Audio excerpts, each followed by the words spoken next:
Well, hello internets, here we are.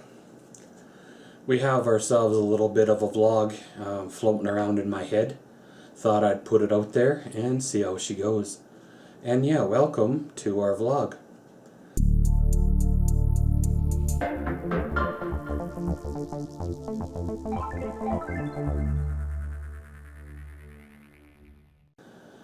Well, years ago, I filmed literally everything. Virtually everything. There were some things I didn't film. If I was hanging a wall hanger to put coat hooks on, I filmed it. If I was starting the lawnmower for the first time in the season, I filmed it.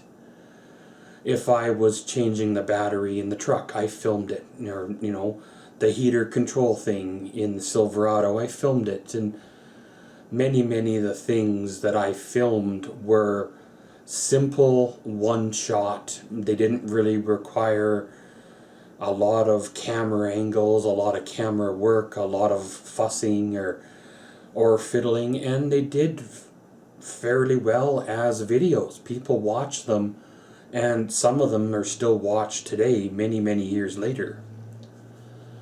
Since my life changed, I have cut down on those spur-of-the-moment filming occasions. I don't have the filming studio, as I called the house, the garage, the yard, like I once did. I don't have the projects going on, like the bedroom, the bathroom, the basement, fences, whatever, the garage, stuff like that, like I once did. So those spur-of-the-moment filming occasions don't come up like they used to. And it takes planning, it takes thought out, it takes the want to make these videos, to make them happen now, because they just don't flow like they once did. And some of the stuff that I have missed filming, like unboxing my air fryer and operations check of my air fryer, would have been something that I would have filmed back in the day.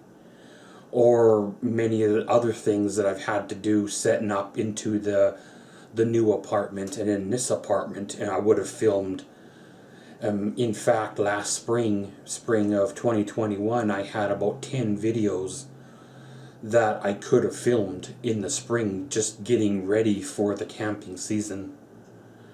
However, instead of filming them, I put the camera down and didn't really touch it very much all summer. And when that happens, you miss out on a pile of videos. You miss out on life events that you could have recorded. You miss out on the potential of the next best video that you could film, edit, and upload to your channel. Like I've mentioned before, some of the best videos I ever had were those ones that I never intended on filming to begin with. With YouTube the way it is, you can put 30-40 hours into a video and it'll get 20 views.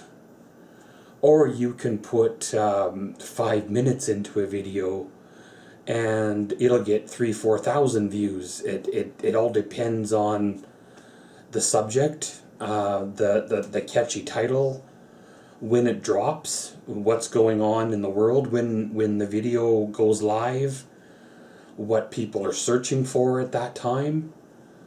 If there's a rash of a cold weather comes in and people are having dead batteries, then suddenly people are searching how to change a battery. So suddenly a video that didn't get much views all summer gets a bunch of views in the fall. Or the heater control change on my Silverado, gets views every time there's a cold spike and people are looking, whether it's they've got a Silverado or Sierra of their own, or they've got another GM product and they're trying to see how similar, one product line is to the other. not sure.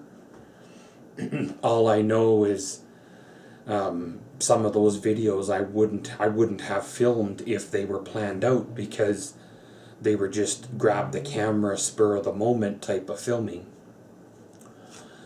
And with the new direction of the channel and the big change in my life that has happened, I've been struggling to get content like I once did. And I realize, obviously, in an apartment here, I can't set up the air compressor and the table saw and fire up a lawnmower in the living room and do all that stuff here. So, and obviously with finances the way they are, I can't afford to go buy a C-can or a garage and have a filming location somewhere to do videos and stuff in. I'd have to be living there to make it worth the added expense. So, reflecting the change in the channel, I think I'm going to go back to the original motto that everything was content, or everything is content. Essentially, if it happens in my world or on my journey, I film it. And then we worry about what happens later on when you're editing the videos. If they get edited, they become content, or if pieces of them become short videos or used in later clips in later videos. Some of my content that I had filmed in those early years never did get used. Whether it was a dirty camera lens or the neighbor with his radio going wrecks the shot, or they just didn't have the ambiance or the vibe that I was looking for. So some of those clips never did get used at all or in their entirety, period. And like I mentioned, with this new way of living, new life that I've had to adjust to, I went through a stage where there wasn't things to film. I didn't buy things like I used to just for filming purposes. And the things that I did buy got took out of the box right away to use because I needed a microwave now, not in 2 weeks when I recovered from the move to do the filming, or like the air fryer. I got the air fryer, and I believe I had chicken, and I thought about filming a video. It would have been perfect timing because I had chicken sitting there, but it was a lot easier just to pull out of the box and make the supper than it was to spend the time filming. And when you do that, you miss out, like I said, on life events or the video itself. And you never know, there might have been somebody out there at that time looking for tips on how to use an air fryer in general, or an air fryer just like it, and that video would have helped them out. And my channel had originally started out with that intention, was to bring the world that my dad was missing to him.